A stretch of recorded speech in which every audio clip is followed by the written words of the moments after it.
answer any questions you have about the program.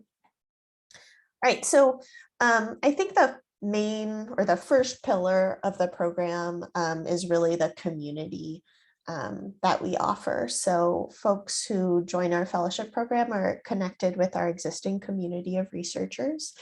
And this community is a really good source of, I think, first and foremost, emotional support that we know is so essential to people doing this really difficult work.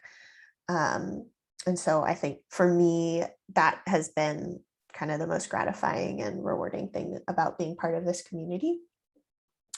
The community also is a space for collaboration. So there have been a couple of collaborative projects that have come out of our fellowship program, including an edited volume that we just handed into Rutledge that is forthcoming in the spring. And then, of course, the community is also a really great source of advice and workshopping when it comes to research. I think for many of us studying male supremacism and doing other forms of critical scholarship, sometimes we are the only people in our departments doing that work or the only people in our organizations doing that work. And so it can be hard to find folks to read your work or to bounce ideas off of that have that expertise. And so the fellowship program is a really nice way to do that. We have a working group, a writing group that I'll talk more about later, which is a place to workshop papers or research in progress, anything like that. All right, so after community, I would say the second pillar of the program is institutional support that we offer to our fellows. So that comes in the form of digital security training. We know folks doing research and organizing in this space are often the targets of harassment and threats and things like that. So this training is really helpful in providing practices to our fellows about how to both prevent lapses in data security and also to kind of what you can do afterward. And then the second thing here is subsidized digital protection services.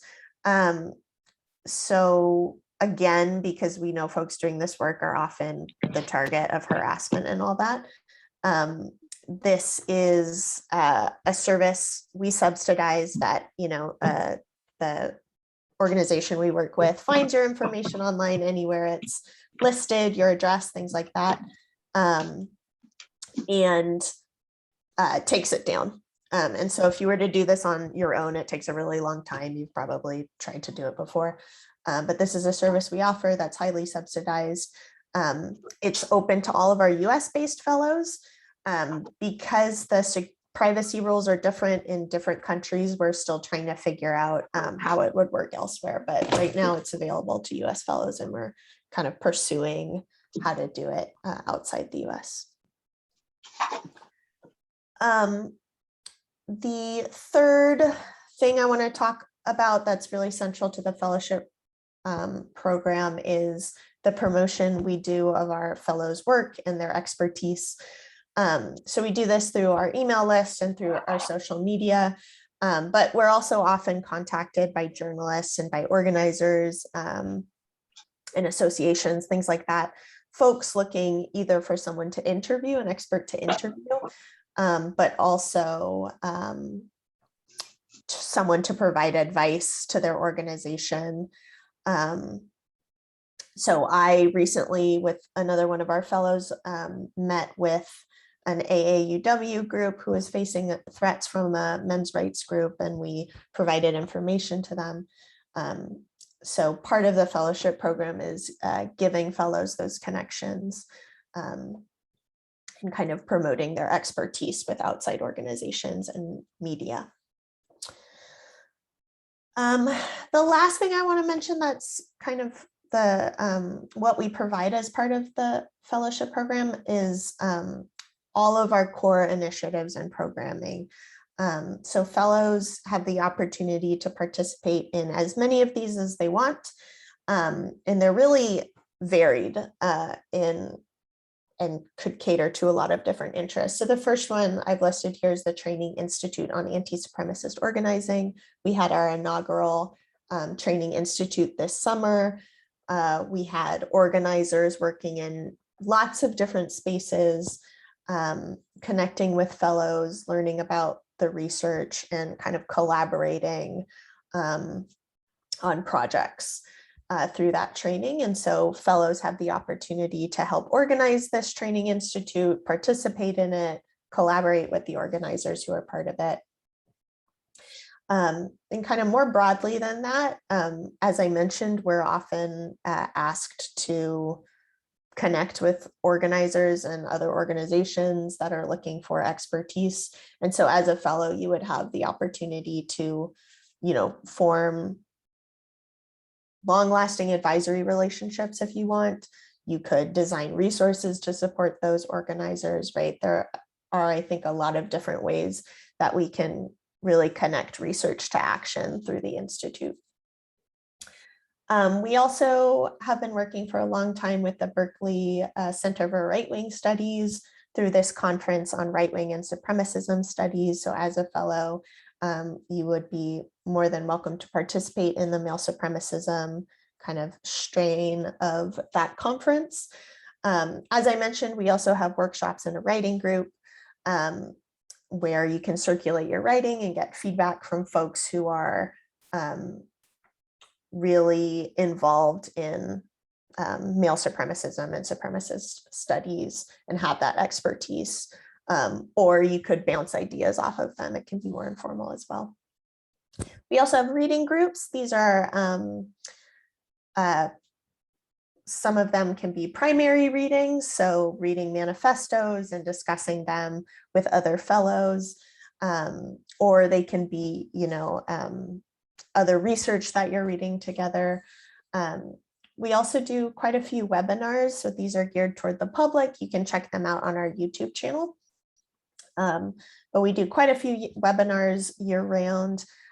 This could be a webinar on your research if you want to disseminate your research to the public.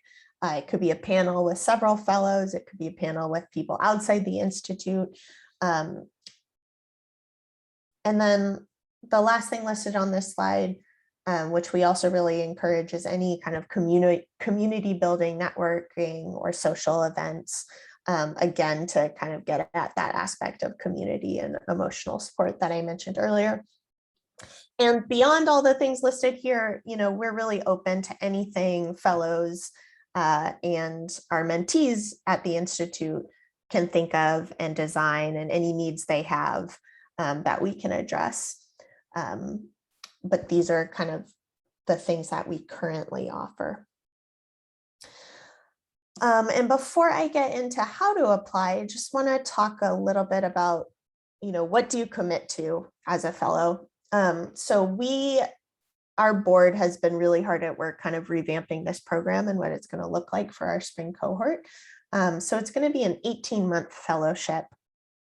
And during that time, you commit to these three things. So the first one is a short orientation period. And this is really just going to be exposing incoming fellows to the Institute's lens for thinking about male supremacism and how it supports and is supported by other supremacist ideologies. As a fellow, you also commit to mentoring an early career scholar for a year. So this is in partnership with our mentorship program. I'm happy to talk more, answer any questions about what kind of that entails, but basically our mentees come into the program with a project that they're developing. And so as a mentor, you would be, providing advice on the project the mentee is working on. And then the last thing is participating in at least one of those core initiatives and programming that was on the previous slide. So if it's a webinar, or if you want to be part of the writing group, right, any of those things, we hope that you commit to at least one of them during your fellowship.